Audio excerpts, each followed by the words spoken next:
Ready, set, Go. learn French with stories, wherever you go. This is French Stories Hub. Le secret de la rose bleue. Je m'appelle Éléonore. Nous sommes en 2030 et je regarde le soleil se coucher sur l'océan. Aujourd'hui, mes mains tremblent quand je tiens mon thé et mes yeux ne voient plus très bien. Mais ma mémoire, elle, est intacte. Tout le monde dans ce village pense que je suis une veuve solitaire. Ils pensent que mon mari est parti un matin de mai parce qu'il ne m'aimait plus. Ils se trompent. Pendant 40 ans, j'ai protégé la vérité, une vérité fantastique qui défie les lois de la nature. Mon mari n'était pas un homme ordinaire. Voici mon histoire, le secret de toute une vie. Un étranger sans passé. Tout a commencé en 1980. Je travaillais dans une petite librairie poussiéreuse en Bretagne. C'était un automne très froid. Un après-midi, la porte a sonné. Un homme est entré. Il ne portait pas de vêtements modernes, mais un costume en laine épaisse qui semblait d'une autre époque. Il s'appelait Julien. Il cherchait des livres, mais pas n'importe lesquels. Il voulait des journaux de l'année 1980. Il les lisait avec une intensité étrange, comme s'il étudiait une civilisation disparue. Parfois, je le voyais s'arrêter devant une simple lampe électrique ou regarder une voiture dans la rue avec un air de choc total. « Tout va bien, monsieur ?» lui ai-je demandé un jour. « Oui », a-t-il répondu, avec un accent que je ne pouvais pas identifier. « C'est juste que le monde change si vite, les lumières sont si brillantes ici. » Il vivait dans une petite chambre au-dessus d'une vieille auberge. Il n'avait pas de valise, seulement un vieux sac en cuir. Nous avons commencé à prendre le café ensemble. Julien était l'homme le plus fascinant que j'ai jamais rencontré, mais il y avait une barrière invisible entre nous. Le poids de la solitude. Un soir, après avoir fermé la librairie, Julien m'a invité à marcher sur la plage. Le ciel était violet. « Éléonore » a-t-il commencé, « je dois partir bientôt. Je ne peux pas rester longtemps dans un même endroit. » Mon cœur s'est serré. « Pourquoi ? Tu as des problèmes avec la police ? Tu fuis quelque chose ?» Il a ri tristement. « Non, je ne fuis pas la police, je fuis le temps lui-même, ou plutôt, le temps me chasse. Je me suis promis il y a très longtemps de ne plus jamais m'attacher à une personne. Dans une autre vie, j'ai déjà aimé une femme, il y a longtemps, ou peut-être dans le futur, et la séparation a brisé mon cœur. Je me suis promis de ne plus jamais aimer personne. » Il m'a regardé avec une telle tristesse que j'ai voulu le prendre dans mes bras. « Je ne comprends pas, Julien. »« Viens avec moi, » a-t-il dit. « Je vais te montrer ma réalité. » La chambre aux 1000 horloges. Nous sommes allés à sa petite chambre d'hôtel. C'était un endroit étrange. Sur la table, il n'y avait pas de photos, pas de souvenirs personnels. Il n'y avait que des instruments en cuivre, des boussoles bizarres et 3 ou 4 montres de poche qui tournaient à des vitesses différentes. « Ce sont mes seuls compagnons », a-t-il expliqué en touchant les instruments en cuivre. « Ils voyagent avec moi à travers les siècles. Ils ont ma vibration. Ces instruments réagissent quand la vibration change. Je ne contrôle pas mes voyages, Éléonore. C'est une condition physique, une anomalie dans mon sang. Mon corps ne peut pas rester ancré dans une ligne temporelle. C'est comme une tempête invisible qui m'emporte. Il a pris ma main. Je ne voulais pas t'aimer. J'ai essayé de rester loin de la librairie, mais tu es la seule raison pour laquelle j'ai envie de rester dans ce siècle. » À ce moment-là, j'ai vu quelque chose d'effrayant. La main de Julien a commencé à briller d'une lumière blanche, puis elle est devenue transparente pendant quelques secondes. J'ai crié. « Tu vois ?» a-t-il murmuré. « Le temps m'appelle déjà. Je ne sais pas si je vais rester ici 1 mois, 1 an ou 10 ans, mais un jour je vais disparaître et je ne reviendrai jamais.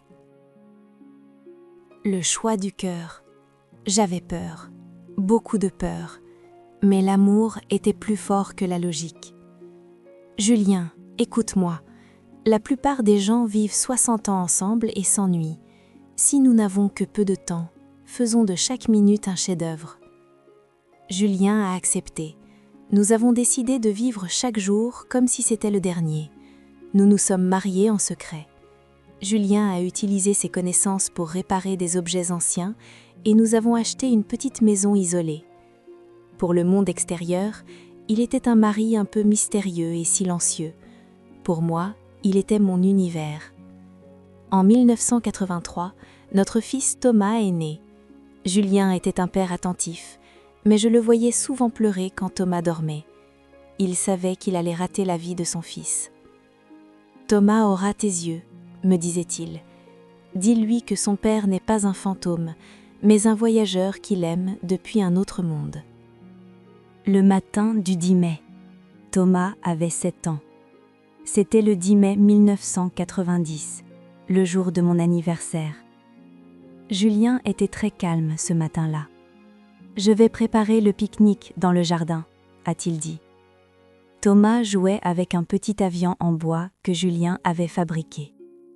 Je suis allée chercher mon appareil photo dans la chambre.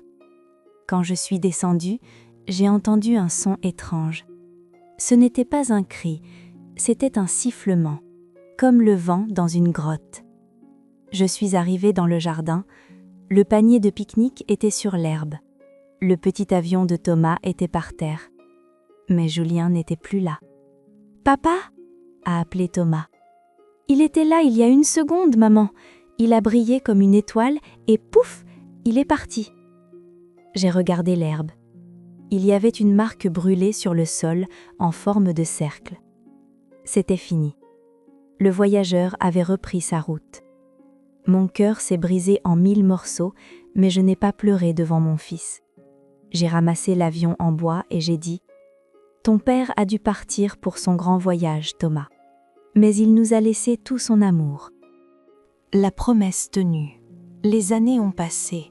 J'ai élevé Thomas avec les histoires de son père. Je lui ai dit que Julien était un explorateur du temps. Thomas a grandi et il est devenu professeur d'histoire, peut-être pour chercher son père dans les livres. Moi, je suis devenue vieille. J'ai gardé la montre de Julien autour de mon cou. Elle ne marchait plus, mais elle était le seul lien avec lui. Un matin de 2029, Thomas est venu me voir avec un journal italien et une tablette. Il avait l'air très agité. « Maman, tu dois voir ça. C'est impossible, mais regarde !» C'était un article sur une redécouverte majeure dans un musée à Florence. Des experts avaient trouvé une série de peintures cachées dans une vieille villa du 19e siècle. Les tableaux dataient de 1895. L'exposition du passé. Thomas a fait défiler les photos sur l'écran. Mon cœur a manqué un battement. Le peintre s'appelait Julien de la Forêt. L'article expliquait que ce peintre était apparu soudainement en Italie en 1890 et qu'il était mort de tristesse quelques années plus tard. Mais ce n'était pas le plus incroyable. Le tableau principal représentait une femme. Elle était assise dans une librairie moderne avec des néons et des livres des années 1980 et elle portait une rose bleue dans les cheveux. Le titre du tableau était « Mon amour de 1980 ». Il y avait d'autres tableaux, un petit garçon jouant avec un avion en bois, une petite maison bleue sur une falaise bretonne. Les détails étaient parfaits. Les critiques d'art étaient confus. Comment un peintre de 1895 a-t-il pu peindre des objets et des vêtements du XXe siècle avec une telle précision ? J'ai caressé l'écran de la tablette. « Il a réussi », ai-je murmuré. Il est retourné dans le passé, et comme il ne pouvait pas revenir vers nous, il nous a peints pour que le monde ne nous oublie jamais. Épilogue. Je suis assise sur mon balcon, regardant la mer. Je sais que bientôt, mon propre voyage va commencer. Mais je n'ai plus peur. Julien m'a laissé un message à travers les siècles. Il a utilisé l'art pour me dire qu'il était arrivé quelque part, même si ce n'était pas l'endroit qu'il voulait. L'amour est la seule chose qui peut voyager dans le temps, sans boussole et sans montre. Julien est peut-être mort il y a 100 ans dans une petite villa en Italie, ou il est peut-être en train de naître dans le futur. Mais dans ces tableaux et dans mon cœur, nous sommes toujours ensemble, dans cette petite librairie de Bretagne, là où le temps s'est arrêté pour nous laisser nous aimer. Fin. N'oubliez pas de vous abonner à la chaîne et d'activer les notifications pour ne rater aucune nouvelle histoire en français. À bientôt pour une nouvelle aventure.